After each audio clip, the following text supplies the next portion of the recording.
We have our first guest on the program today. Today is the first time since we started the program, that we actually have a father and son coming together to the program, and it's so exciting. And it's so exciting seeing Mr.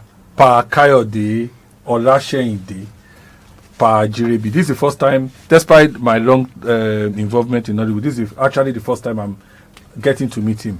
But Samuel, his son, is my friend, and we've worked together one or two times. Yeah. So it's really great to have you on the program. Okay, very much. Yeah. I'm going to start straight because of time constraint. I'll just go straight to my first question. Okay. And this is it. Did you in any way contribute to Samuel being in the coming to the industry? Because I know that Samuel is a lawyer by training. You understand? He's a graduate of Obafemi Awolowo University. Right. Thank you very much. If I have to talk about Samuel, now wow, a very wonderful story, because as Samuel, as him begin to do drama, I don't even know say he go do am. One day they just brought Samuel to one location where I'm working. Oh my, what do you want here? What do you want here? Yeah, you are laughing. He does this every time. He says this. He came to shoot film. Who sent you? Who sent you? You know how to do it? People say, no, leave him. He will do it. So that's why it's time. From there, you can do it. If you want Samuel to, if you know what make Samuel happy that time, you say, you don't go location again. He go sick, you. He go sick. Unless you say, okay, umalo. But try to, one thing in my life is, I know sabi English too much. I don't read book too much. But I want all my children to learn. So they are all graduates. Okay. What do you call the people in university? Graduates and undergraduates. Yes. All of them. Because that's what I want. Well, that's what I'm praying for God to please let these people make their sabi book well. And I thank God. They sabi. All of them. How many are they, please? And I thank God. I don't take too much from God. No, only 3. Okay. And they all boys. And they try. Anytime I see them like this. See now, as today, as Samuel bring me here today. So me they bring them and they take them to school. As we come to hey, see me, the time where they take Samuel to school, see them like this. Now he can't take me come here now. Oh God. God is great. That's great. Samuel. Yes, sir. My own first question to you. All right. What was it that interests you to want to go to Nollywood? Was it because at that time you saw the money that he was bringing home? Or what was it? Or because you saw that everybody was hailing him? Was it the stardom? Or what actually interested you? Was the interest that you had that made you to... So, I do say it every time that I didn't find Nollywood. Nollywood found me. Because I never really knew what it meant to act. I never really knew what it meant to have a career in film industry. I was seen as a replacement for someone because, as a very playful child, they felt this boy could actually do this thing we needed and somebody else wasn't doing it well. So let's try this boy. And then I was tried. I got it, and then I just started going there to do that thing they say I should come and do. But yeah, let me go again, let us go and do it. So I can say I went close into my teenage years before I started realizing that this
my pikin na him be this.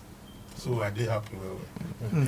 Okay, so Samuel, you would agree with me that when you started, we had a couple of kid actors that blossomed very much in the industry at that time, both in the Yoruba and the English-speaking films. And you know, after a while, they seemingly faded off. Yeah. Some, maybe their parents, I don't know. Some just faded off with that career. For you, how did it feel? I mean, how did you manage, you know, to still come back, you know, after going through school, then still coming back and making it a big career when you found out, oh, this is actually a career for me? So, I would say it's not an easy journey having to be a child actor and then you have to transit into an adult actor. It's not funny. And why I said that is the industry is ever competitive. It's ever evolving. If you left as a child, there was a Nollywood you left, and then when you now come back, it has become something else. And then, you know, it was even an age where we crossed from an age of analog technology, analog way of doing things, into an advanced, you know, era for Nollywood. So I thank God first because I was able to cross. And I am still crossing. But then I really cannot say this is exactly how I did it. Other than the fact that there was this grit. And then I do tell myself this. I said, if I'm actually going to hold on to the Nollywood dream that I've been nursing since I knew what it means to build a career, I would have to give myself no other option. I have a law degree, but I decided I'm not going to practice. Not now. Maybe later, but not now. I decided I'm going to find this thing to film. It's just this thing. It got me to actually go and evolve myself. So I had to evolve. I didn't stay chasing the acting dream alone. I had to become a writer. I had to learn to become a director. I became AD on different sets. You know, I had to do things that were behind the scene just so that I could hold on to that relevance in the industry. And thank God, it's really paying off. I mean, I'm not known to just be an actor. Before you leave that, I want to say something. I just discovered this afternoon when I was trying to make a research about you, me. and I found out that you were the one that wrote Malaika. Yes, I did. When I saw the rating of those who were the top writers for Nollywood last year, and I saw your name there. Yeah. Did you have any training in writing? So apart from the ones I did online, say, you know, those internationally organized ones, and then I did it online, I self-taught myself.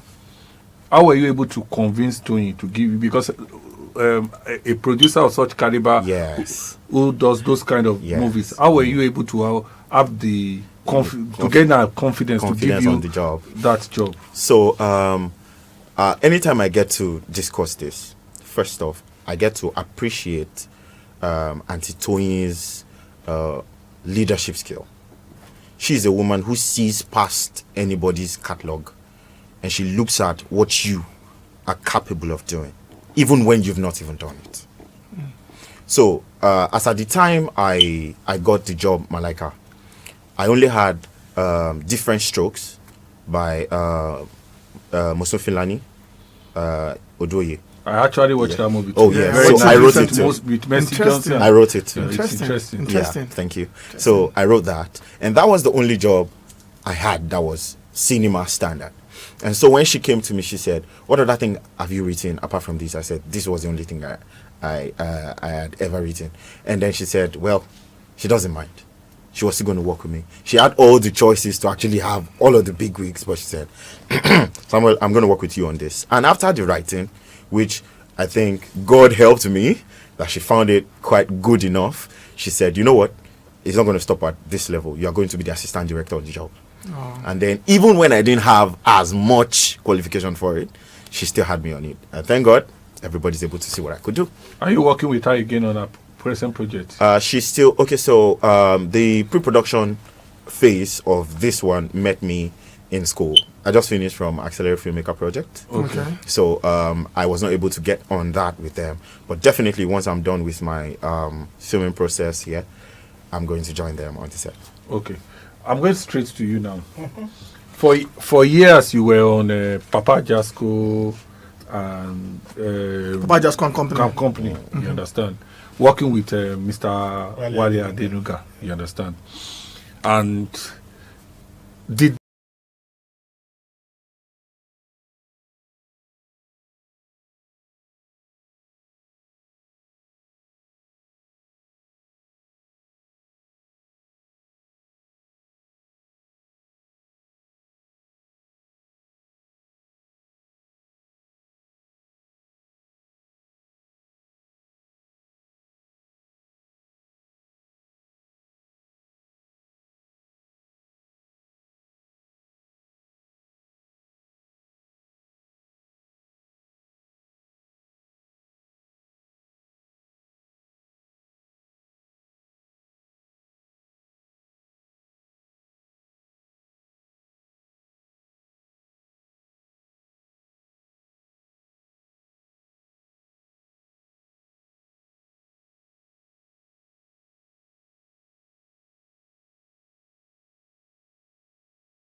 stay for Papa Ajirebi, say I don't do any other work. You know, say you come kum. So for Samuel, make I pass to Samuel. The question where you ask, the one will join me. And Samuel be this. I don't want to make you do lawyer. Before, when they come tell me say, for the exam where you do in law, you go law. Because I know say Samuel is an actor. Good one. Even from the one way I see before, I know. So when you call it one time, you can't tell me say, but I want to. I lie. Go on, guys. That time you are happy. Go on, my dear. Go on. I want to cross. You want to cross? See, go ahead. Cross. When you reach home, don't tell your mama say you cross. Now wahala come start. You lawyer, you want to do this thing. Leave him now. So I'm happy today. He's doing act. He's an actor. He's doing acting. Director also. And this. So I did happy well. So I pray for him. Anytime God will be with you. Amen. Amen. I was going to ask about the mom because I mean, for all this to happen, there has to be a mom in there. What was her role? You know, when first to Daddy, what was mommy's role? You know, when you decided this was, or when as a kid you were taken to set and you were acting and all that, and your dad found out. What was your mom's role in all of this, and how did your dad? How was he able to speak to your mom to say, you know what, let this boy do? I mean, you have other two, but let this boy just do what he's doing. Yana, Batam. Go ahead. Hey, mama. You mama no agree. You no agree. Even they report. Now you sit down, so they report him to our pastor. That see this boy. He went for lawyer. He come close to. What you won't get there? See your papa now. See the thing where they do. See it. But for what he want to do, just continue. He joined some of our brother, my friend Latife at theater. Dramatic arts department. And anytime you call me, Daddy, I'm with brother clinical, we are doing so. Oh yeah, mad so. That's how I used to. So, and I thank God today.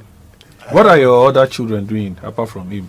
They are doing fine. Okay, so my younger brother, my immediate younger brother, Toby, he works in a bank. Okay. And our last born, Bolaji, he is a graphic designer and an undergraduate of LASU. I think he's even in his finals, I think. Yeah, he's close to his finals, yes. Okay. So basically... So, yeah, how did you take... So I will talk about it from the more conciliatory angle. So, I mean, I met both sides. So the thing is, at first, my mom was the manager of the career. You know, he would be out there doing his stuff. So I would be with the mama. So mama manages, you know, and all of those. But then when I started coming of age, and it became, you know, I mean, time was drawing closer for me to make a more cogent career choice. She had to look past the immediate fame, the immediate promise of, you know, blowing in quote. And then she felt, see, your family has been doing this thing for a long time. And she feels, you know, from my own experience, the time when she married Aji, yeah, we call him Aji in the house. So the time when she married Aji, there was no much in the industry. And she didn't see that the industry might become this rewarding. So she felt, you know what, don't stick yourself in that economic hardship. So she decided I should do something more, in quote, lucrative. And so she wanted me to do a job that has more prestige. So law was the advice. Now, as when I was doing the law, of course, she wanted me to stay put to it, despite the fact that I wanted to change. So yeah, I had to do some things, you know, to keep peace. But immediately I finished and I said I wanted to come back into the industry. When she tried a little bit of persuasion, she still didn't work. She had to support. So eventually, now I ended with 2 supportive parents, though the journey was hard. I won't say more than this. Okay, so now let's talk about financial reward. Okay. I'll come to Pa Ajirebi as well as yourself. But at that time, what was the did you see the financial reward as something that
Okay. They don't give him that money. Okay. I should file for receipts, you know. Receipts. From my own end. And yeah. And you said if I actually foresaw financial reward. Yeah. Well, I have never really been a person to be driven by money. However, I had always known that I would have fame and fortune in this industry. Even if the industry is not making money, I know that I will make money. I didn't know how, but I knew it was going to happen. And there is this thing that has always come to my mind, that what I want to do is not this small, impoverishing aspect of Nollywood. I'm not doing that. I am playing for a global scale.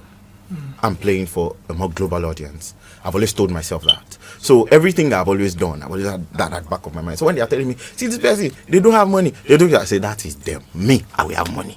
And so it has always pushed me all the while. So I think that has been my driving. As we are gradually rolling down because we don't have time, we'll have loved to have you for 1-2 hours.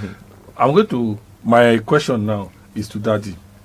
A lot of your contemporaries that I know have about 5 wives, concubines, 30 children, and the rest of it. I want to know why you kept to. I know that in the course of this our conversation, you had mentioned the fact that a pastor, that means that probably you are close to God, but I know some people too who mention pastors and have 2 or 3 wives. You understand? And a lot of people believe that as an African man, we are not made for one man, one wife. You understand? And that is just the Oyimbos that came to deceive us with Christianity and mono. Yeah. I won't want to go too much into that because we don't have time. But I want to ask you, as my own last question to you, why did you decide to stick to one man, one wife, especially in this kind of business? I know this kind of business, women run after actors. You understand? So why did you stick to one man and one wife? As an actor, or let me say as a man, when you have a wife and you understand yourself, when they say, listen, I'm going to location, oh yeah, what do you have for us? This, so. They give it to you. When your wife gives you rest of mind, you don't need to. And when they cook good food for you, you do this thing. That's life. But when you the thing when they cause man to get 2 wives, they say when he get 1 wife, and that wife they give him problems, and then they take her to get 2 wives. Extra tire. Extra tire, you mean? Extra tire. No be extra tire. My wife. No be extra tire. Okay. That one. When that one they do good. But for a man to get 1 wife is okay. When you understand yourself, you do, especially artists. Because you will act now. You will carry script like this. They read script. Baba Alabaya, see now you need clean, you need this, so. So that thing go. So I dey tell all my friends wey be artists like me. See how we batting for your local company. When your wife dey please you, The rest of mine. you don't need to go to anywhere. Samuel, are you going to follow the philosophy? Of course. in fact, well, I have not even entered into the arena. So leave me and let me keep watching life from here. Okay, so Samuel, for me, last question for me. All right.